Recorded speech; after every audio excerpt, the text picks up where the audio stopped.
नमस्ते, म विजय श्रेष्ठ बेन्जु, वाचा र वाचा हेल्थ फाउन्डेसनको कार्यकाल अध्यक्ष।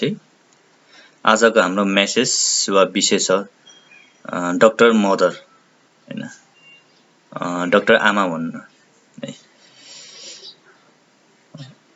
अब यसमा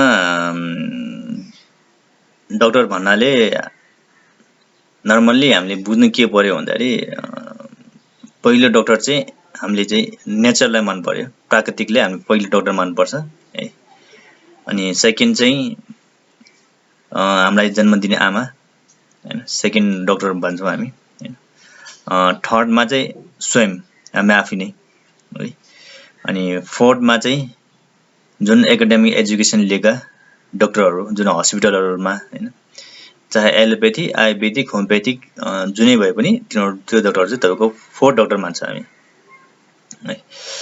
अब पहिलो डाक्टर चाहिँ तपाईँको डाक्टर नेचर भने किन भनेको भन्दाखेरि यो प्राकृतिकले नै हामीलाई यहाँ हामी जन्म लिएपछि हामीले के खाने हुन्छ, के खानु हुँदैनदेखि लिएर अब हामीले कसरी सर्भाइभ हुने हैन, त्यो सबै यो प्रकृतिले एउटा चाहिँ इन्भाइरोमेन्ट क्रिएट गरेछ कि। तपाईँ खानेकुरामा के खानुहुन्छ हैन, जस्तै फल फ्रुट्सहरूदेखि लिएर हैन, अब तपाईँको अब स्याउ सुन्तलादेखि लिएर तपाईँको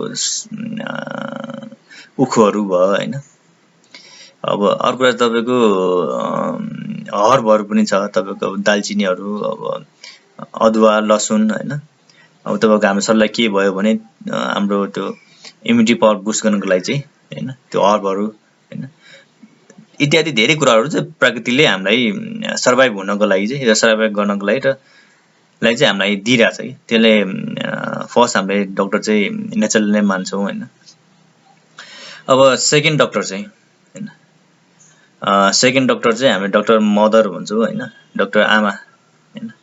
अब सेकेन्डमा हामीले किन डाक्टर आमा भनेको भन्दाखेरि चाहिँ अब उपचार हामी गर्न जान्छौँ तपाईँको एलोप्याथीहरू, आयुर्वेदहरूसँग हैन, जुन हस्पिटलमा जान्छौँ हामी हैन।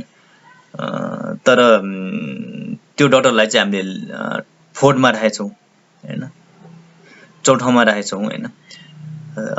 तर जुन हामीले डाक्टर आमा भन्छौँ उहाँ चाहिँ न त तपाईँको क्वालिफिकेसन केही पनि छैन हैन। अब तपाईँको कुनै चिजको एक्सपिरियन्स पनि छैन हैन, कुनै अब तपाईँको ल्याब टेस्टहरू केही पनि गर्दैन उहाँले हैन, केही नगरे पनि। तर हामीले सेकेन्डमा किन हालेको भन्दाखेरि आमालाई सबै कुरा थाहा हुन्छ रहेछ कि। भनेपछि एउटा चाहिँ आमा भएर जन्म लिएपछि अब के खानुहुन्छ बच्चाले, के खानु हुँदैन हैन। इभन दो तपाईँको यो साइकोलोजिक प्रब्लम के भइरहेछ त्यो पनि आउला भन्दा अगाडि नै आमालाई पहिला थाहा भइसकेको हुन्छ कि हैन।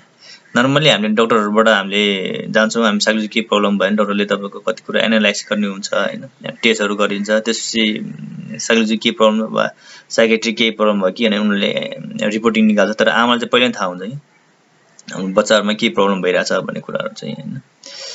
र हामीलाई यो बोल्न सिकाएको पनि आमाले नै हो हैन। हामीले यो अहिले हामी बोलिरहेछौँ हैन। अब विभिन्न जातिहरूको तपाईँको भाषाहरू छ यहाँ हैन। इनिसियल फेजमा चाहिँ तपाईँको आमाले नै सिकाएको हामीलाई हैन। र त्यो जुन हामीले शब्दहरू सिक्छौँ नि वा भाषा सिक्छौँ नि, त्यसलाई चाहिँ तपाईँको अपडेट चाहिँ वा त्यसलाई त्यसमा अपडेट सँगसँगै अब धेरै कुराहरू जोडेर हैन, तपाईँको नयाँ शब्दहरू निकाल्न चाहिँ तपाईँको छोरा मान्छेहरू चाहिँ बुवाहरूबाट हामी सिकिरहेछौँ है, बुवाहरूबाट, साथीहरूबाट हैन। तर आमाले हामीलाई सिकाएको भाषामा कहिले पनि त्यो डटी वर्डहरू सिकाएको छैन कि, नराम्रो शब्दहरू के सिकाएको छैन हैन। अब नयाँ शब्दहरू सिक्ने भनेको हामी साथीहरू भाइबाट सिक्ने हो। अब कति नयाँ कुराहरू चाहिँ हामीले आफ्नो बुवाहरूबाट सिकिन्छ हामीले हैन। तपाईँको शब्द मात्रै हैन, तपाईँको भाषा मात्रै हैन कि, तपाईँको हामीले जुन लुगा लाउँछ नि, अब लुगा लाउनु पनि तपाईँको फर्स्ट तपाईँको कन्सेप्ट र तपाईँको क्रिएसन नै तपाईँको आमा हो कि। नम्बर फर्स्ट तपाईँको भाषा नै क्रिएसन हाम्रो आमा नै हो हैन। सेकेन्डमा पनि तपाईँको हामीले जुन लुगाहरू लाउँछ, लुगाको नयाँ कन्सेप्ट पनि क्रिएट गरेको पनि आमाले नै हो हैन। र साथै हामीले जुन पनि खानेकुराहरू खान्छ नि, नयाँ डिसहरू भयो हैन, अब नयाँ प्रकारहरू भयो, खानाको कुराहरू भयो हैन, त्यो पनि आमाले क्रिएसन गरेको छ। त्यसलाई हामीले खालि अपडेट गरेर तपाईको अब 2-4 चीजहरु थपेर नयाँ नयाँ चीजहरु निकालेको मात्रै हो, तर बेस चाहिँ आमाबाटै हो हैन। र साथै हैन उपचार पनि हैन, हामीलाई तलमाथि के भयो भने अब आमाले तपाईको अब दुधमा बेसालेर खुवाउनुदेखि लिएर अब अदुवा लसुनहरु तरकारीमा राखेर खुवाउनुदेखि लिएर हैन, अब विभिन्न जडीबुटीहरु तपाईको अब कुन खानेकुराहरुमा तपाईको मिक्स गरेर जुन हामीलाई इम्युनिटी पावर बुस्ट गर्नको लागि, रोग प्रतिरोधक क्षमता बढाउनको लागि र एकदमै हेल्दी बनाउनको लागि चाहिँ आमाको नै ठूलो भूमिका छ कि। त्यसैले चाहिँ हामीले डाक्टर मदर भनेको कारण चाहिँ किन भन्दाखेरि अब यो हाम्रो सेकेन्डमा राखेको कारण चाहिँ यही हो कि, किनभने अर्को थर्डमा चाहिँ डाक्टर माइसेल्फ भन्छु हैन। डाक्टर माइसेल्फ भनेको के छ भने अब हामीलाई त पेन भयो के दुख्यो भने त्यो पहिला आफूलाई थाहा हुन्छ नि हैन, अनि थाहा भएपछि मात्रै अनि हामी हस्पिटल जान्छौँ हैन। अब के त्यसकारण चाहिँ यो थर्डमा राख्ने कारण के छ भन्दाखेरि आफूलाई काहीँ के पेन भइरहेछ भने हैन, त्यसलाई थाहा भएपछि के कुरा खानु हुन्छ के कुरा खानु हुँदैन हैन, त्यो आमाबाट हामी सिकिन्छ कि। अनि आमाको कुराहरु फलो गर्नुभयो भने त्यो जुन हामीलाई पेन छ नि दुखिरहेको ठाउँ चाहिँ हामीले एनालाइज गरेर हैन त्यो खानेकुराहरुलाई इन्भेस्टिगेसन गरेर हैन त्यो हामीले खानुभयो भने हाम्रो त्यो रोगहरु कति कुराहरु निको हुन्छ कि हैन। निको हुनाले तपाईको त्यसकारण चाहिँ अब सेल्फले नै हामीले कति रोगहरु हामी आफै निको पारेर हुन्छौँ, कति रोगहरु हामी आफै नै आइडेन्टिटी गरेर हुन्छौँ हैन। र अब कति कुराहरु कम्प्लिकेटेड रोगहरु चाहिँ हामीले फोर्थ हैन डाक्टरहरुलाई दिन्छौँ। त्यो भनेको अब एलोपैथी डाक्टर, होमियोपैथी र आयुर्वेदिक डाक्टर हैन, जुन हस्पिटल डाक्टरहरु भन्छौँ। फोर्थमा हाम्रो हस्पिटल डाक्टर हुन्छ, हाम्रो जुन रोग हामीलाई एकदम कम्प्लिकेटेड छ हामीले बुझेको छैनौं हैन, र साथै हामीले आमालाई पनि बुझ्न नसकेको हैन, आमाको खानेकुरा नखाएको हैन, आमाको कुनै पनि सिद्धान्तलाई हामीले फलो नगरेपछि सर्टेन रोगहरु निस्कियो हैन।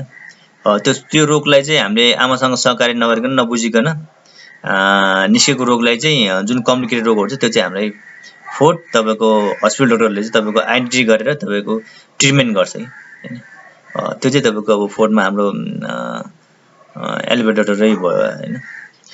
र मैले तपाईलाई यो 4 वटा डाक्टरको बारेमा इन्फर्मेसन दिनुको कारण के छ भन्दाखेरि अब हामी विभिन्न प्रोग्रामहरु गर्दैछौँ कि, त्यो प्रोग्राम कस्तो भन्दाखेरि तपाईको डाक्टर नेचर हैन, डाक्टर प्राकृतिक भन्छु नेपालीबाट, डाक्टर मदर हैन, नेपालीबाट डाक्टर आमा भन्छौँ हैन, डाक्टर माइसेल्फ हैन, नेपालीबाट हामी डाक्टर आफू हैन, अनि त्यसपछि हस्पिटल डाक्टर हैन, जुन तपाईको एकाडेमिक एजुकेसन र तपाईको विभिन्न वैद्यहरु प्राचीन कालदेखि एन्सियन्ट ट्रिटमेन्टहरु गरिरहेको हैन, वा त्यो डाक्टरलाई चाहिँ हामीले फोर्थमा क्याटेगोरीमा राखेका छौं।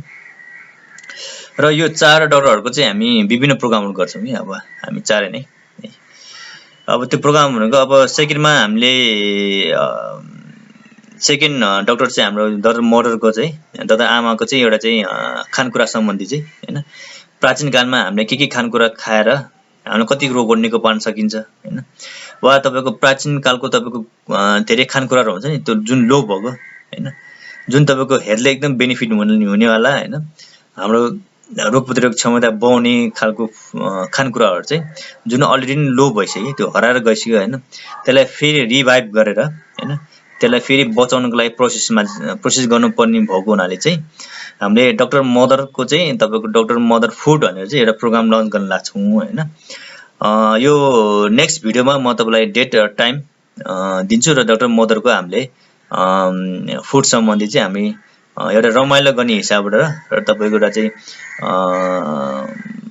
के कुरा सिक्ने हिसाबबाट र तपाईको अब हेल्दी बन्नको लागि चाहिँ हामीले डाक्टर मदरको फुड सम्बन्धी हामी प्रोग्राम चाँडै नै ल्याउँछु र गर्न लाग्छु।